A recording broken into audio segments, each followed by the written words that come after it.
member for Calgary-Edgemont. Thank you, Mr. Speaker. I rise today to oppose Bill 25, an act to remove politics and ideology from classrooms and to amend the Education Act. So I want to start from the very beginning of what I'm hearing from the community members of Calgary-Edgemont.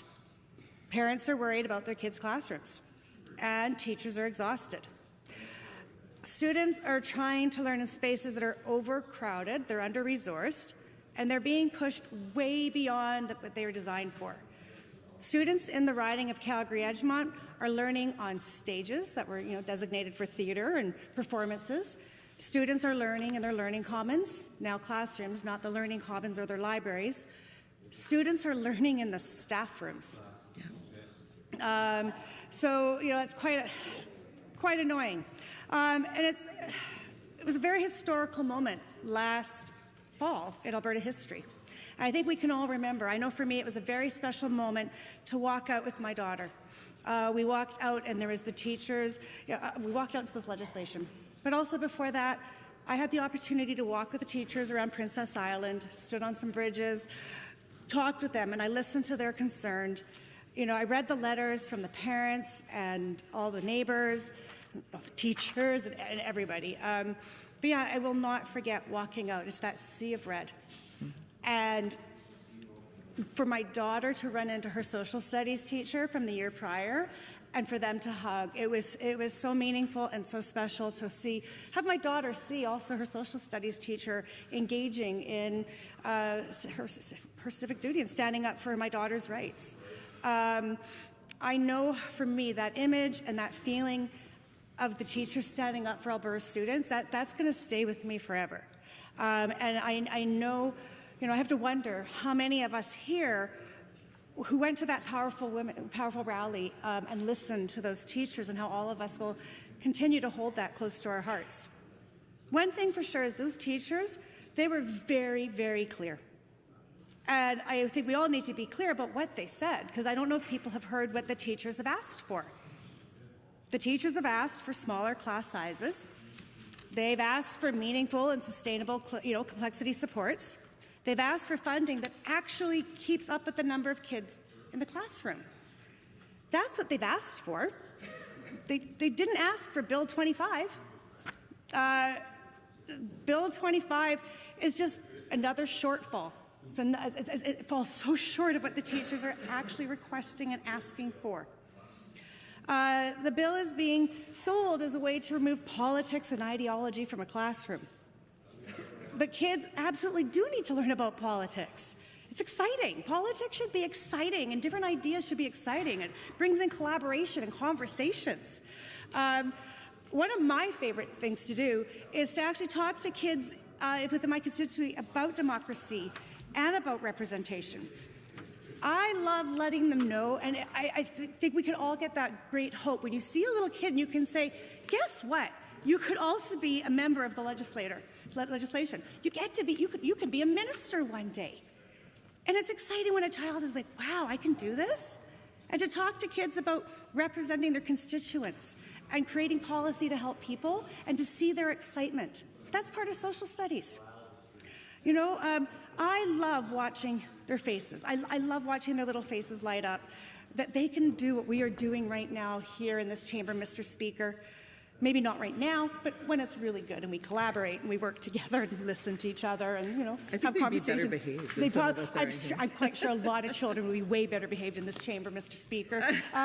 So anyways, back to the bill, but also the children of Calgary-Edgemont would sit very politely and respectfully and not, they would not get any points of order. So I find it so heartwarming. And when I get to see at the different events throughout the thing, and they'll introduce me now to their neighbors and their friends and their family members, and I've told them that. I said, come talk to me. Politicians should be approachable. And I love that the children of Calgary-Edgemont know that their MLA will read their emails and respond and have conversations with them. Students need to learn how politics work, how power works, how decisions get made, how they can think critically, how to debate respectfully, and how to understand the world around them. Schools should not be partisan, and they're not. But Bill 25 blurs that line in a way that both is overreaching and I find it insulting to teachers. It treats teachers like they cannot be trusted to do their job. That, it's a job that they're already trained and required to do professionally. It treats honest conversations about society, about history, inequality, and current events as if it's a threat. So what does the bill do? Well, in true UCP fashion, it makes something Albertans can be passionate about. It reframes it into ideology, its divisive issues, and then centralizes more power. Bill 25 removes language about schools being welcoming and respectful. This isn't necessary anymore, right? We don't have to say that schools should be welcoming. We don't need to be clear that students and teachers deserve respect. That's all taken care of, apparently. It's done. This bill is done. It also limits what school boards can say about social and political issues, because nothing bad has ever come from people being allowed to speak openly about the real things that happen in their communities. It restricts when flags can be displayed at schools, which I guess is exactly what teachers and parents have been asking for in all those emails we've been getting. Right. Not. Well, they try to manage those classrooms with 40-plus kids with complex needs. And of course, this is going to give a minister more control over decisions that used to belong to locally elected trustees. Because if there's one thing this government is consistent about, it's that decisions are always better when you've made it farther away for people that will, it'll affect. So instead of addressing overcrowded classrooms or funding supports or helping teachers to do their job, we get Bill 25. And the reality is that Alberta classrooms are in crisis right now. 80% of our classrooms are dealing with a medium or high complexity. Tens of thousands of classrooms have more than 27 students in them. Teachers are trying to support kids with very different needs and often without enough help. And instead of addressing that reality, the government is choosing to focus on flags and political language. Not leadership, distraction. Bill 25 also tries to legislate the neutrality for teachers. I've got some really fun facts today, member of Calgary Klein. Okay. Did you know that teachers already have a professional code of conduct? And it's already required that they don't impose their personal views on students? That teachers already are trained to facilitate discussions, not control it. So what problem is this bill going to solve? Because what I'm hearing from teachers is it's not that they need more rules. What I'm hearing is that it's creating anxiety. It's making them now going to have to second guess how they talk about real-world issues. It makes them worry about doing their jobs properly. Teaching is more than delivering facts. Teaching helps students think critically. It helps them understand the world that they are living in. And as we know it, sometimes our world is really complicated.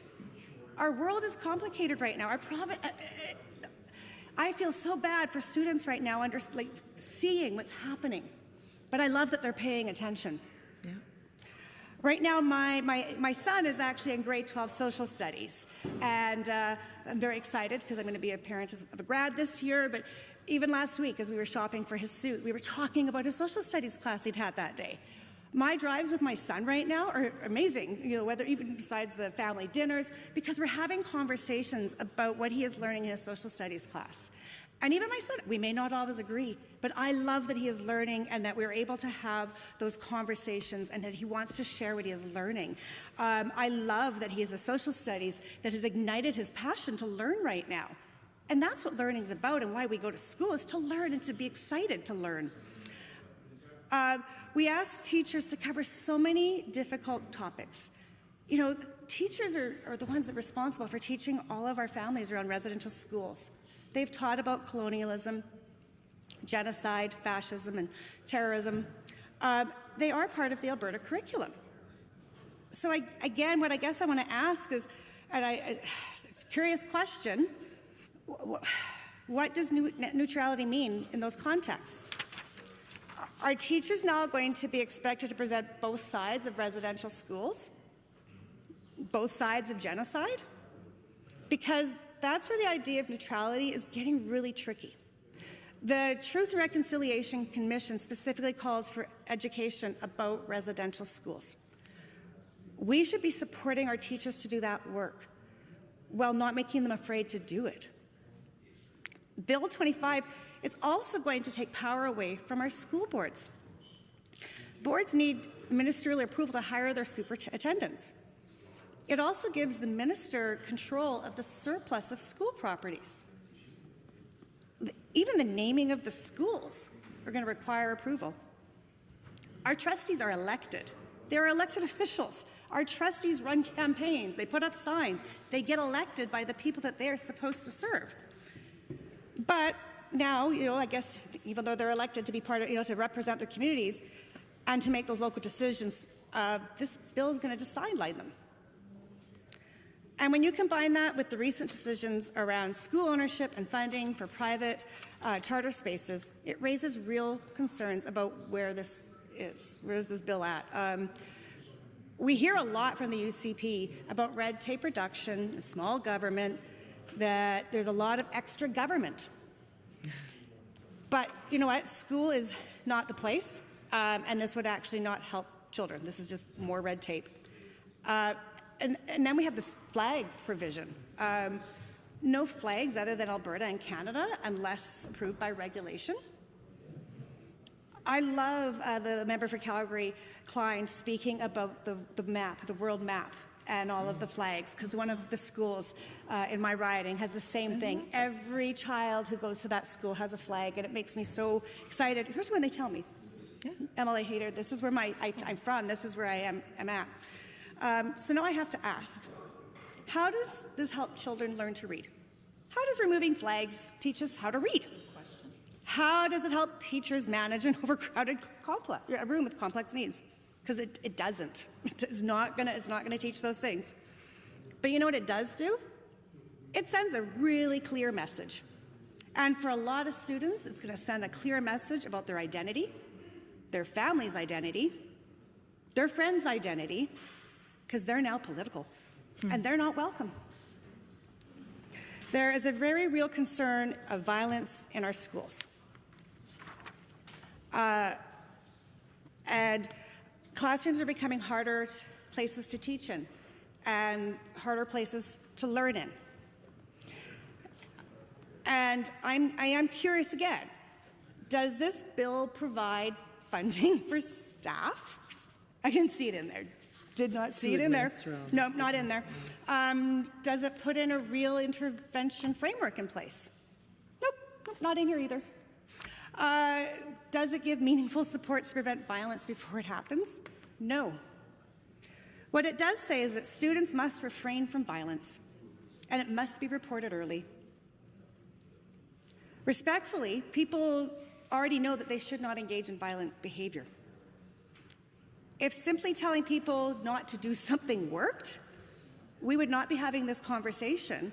And I think a lot of other people in the chamber would actually be happy sometimes if we actually listened if we were told not to do something. Teachers already have reporting obligations. They follow them, they are professionals, they are deeply committed to their students and keeping their classrooms safe. They don't want to manage violent situations either. The system is stretched too thin when classrooms are overcrowded, when multiple students with complex needs don't have enough supports, when there are not enough educational assistants, when there is not enough time in the day. That's when situations escalate. Yeah. Situations escalate when you are being so stretched thin as an educational assistant and you have one child with a behavior in that classroom and another child with a behavior in that classroom, and you miss that moment where that other child needs support because you're down the hall and you miss it and you feel your own guilt because you weren't there seeing what was going on with the students because you were so stretched thin going to so many different classrooms. This bill is not going to fix this. This bill is not going to make it's not going to stop our classrooms from being unsafe. And nothing in this bill is going to fix any of those conditions.